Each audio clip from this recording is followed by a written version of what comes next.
guys, thanks for coming to my Building Trust workshop. I think this will be really good for us as a team, since we do work with a lot of, since we do have like a bigger team of like 10 people, so yeah. So here's what to expect for this workshop. What is trust in the workplace? Vulnerability-based trust. Why is building trust important? How do you build trust? And consequences when there's absence of trust. So trust used to look like this.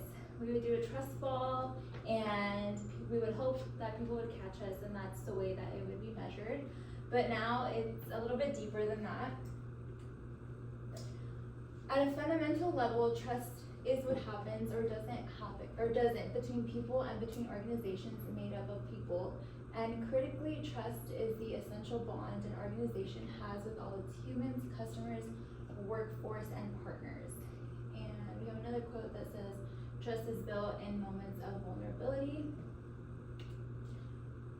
So this is the 5 dysfunctions of a team that Pat Lencioni kind of discovered has. At the bottom, you'll see that build trust is kind of like the foundation, it's the bottom of the pyramid. Icebreaker. Guys, have you ever played 2 Truths and a Lie before? Yes. Yeah? Shall we do that so we can kind of get to know each other a little more? Yeah. Yes. Awesome. I'm going to give you guys a few seconds to think of your 2 truths and a lie. And then when you guys are ready, let me know.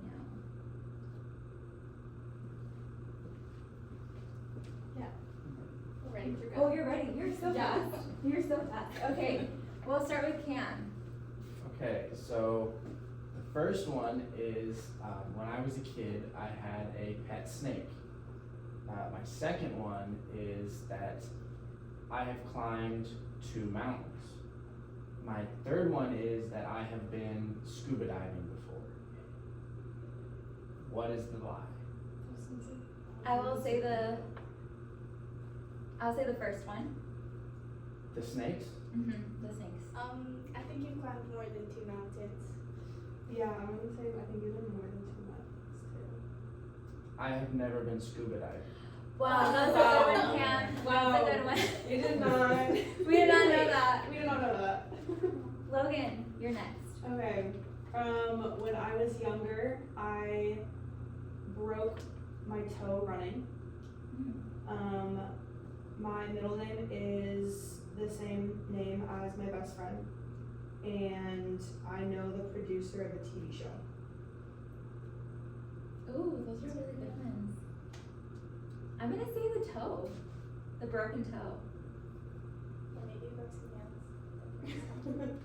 I agree, the broken toe. My middle name is my grandma's name. Wait, I knew that. We did go over that. The other those 2 things are true. Wow, I did break my thank you, toe Logan. running. Yeah, thanks. Braven.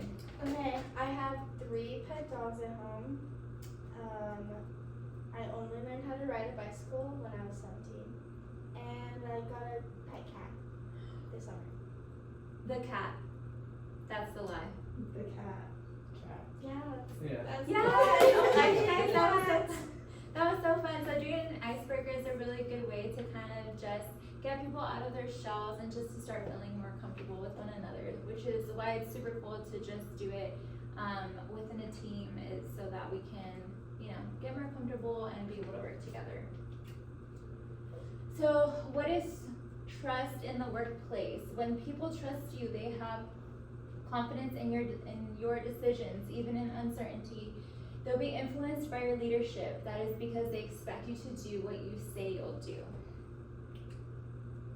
So, Patrick Lencioni, as I previously mentioned, him and another site, he has a theory of vulnerability-based trust. So what that is that people, like I've mentioned, they need to be able to work in a team. And a lot of a big, how did that out?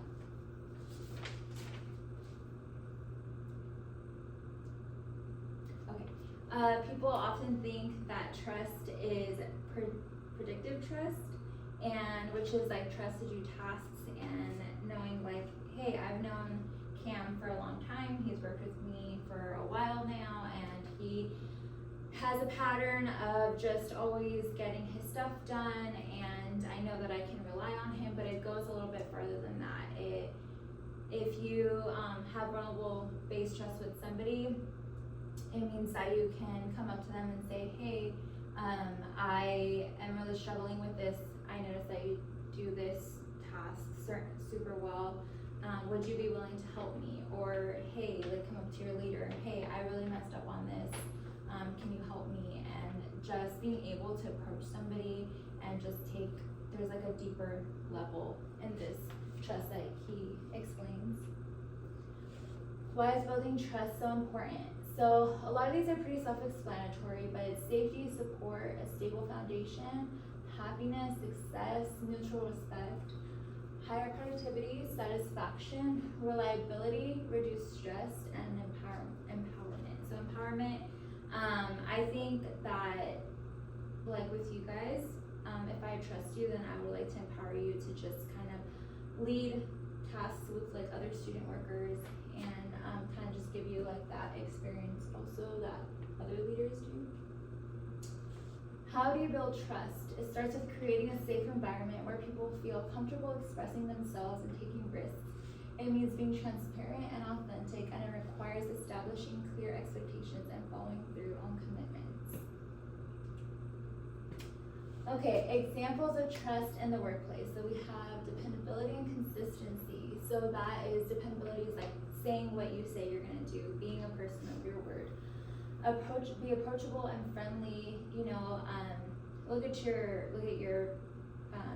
like check your tone, make sure that your body language is approachable, and just be really conscious of that. Being authentic and have empathy. That actually kind of goes with like vulnerable based trust as well. Be self-aware, embrace the journey, the ups and the downs, unconditional support for the team, honesty and transparency, never hold anything back, even when you receive information from higher ups. Obviously, when it's appropriate, always be transparent with your team. Let them know how they're doing. Let them know what's coming up in the future. And strong communication and listening skills is actually huge, which I'm gonna get into a little bit more over here. So tips on listening intently, opportunity for questions and concerns, focus on the speaker, suppress thinking about what you're gonna do next.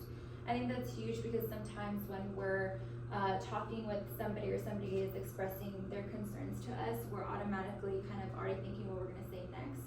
And instead of like listening thoroughly to what they have to say, we kind of stop listening and we kind of want to interrupt them, stuff like that. So that's big. Paraphrase what they said, so that way that there's no miscommunication. Kind of maybe say something like, hey, like what I'm hearing you say is this. Have an open mind and heart, ask clarifying questions, and stay off your phone when we're having conversations. It's so easy to just kind of like look at your phone, which I know that we're all guilty of, but I think that that's super important when listening to your employees. And what are the consequences when there's absence of trust? There's decreased productivity, there's team dysfunction, there's employee retention, fear of conflict, and self-doubt. So self-doubt kind of goes into like not feeling like you're suited for the role, kind of like overthinking, like do I fit in with the organization and stuff like that. A vision for the future. We will create a work environment that has reliable, happy people who look forward to coming into a reduced stress work environment with a stable foundation where there is safety and mutual respect for one another, who leave work feeling empowered, supported, and satisfied every day, and as a result will have a higher productivity within the organization. Me, I said it. Questions or comments? Questions or comments? Thank you.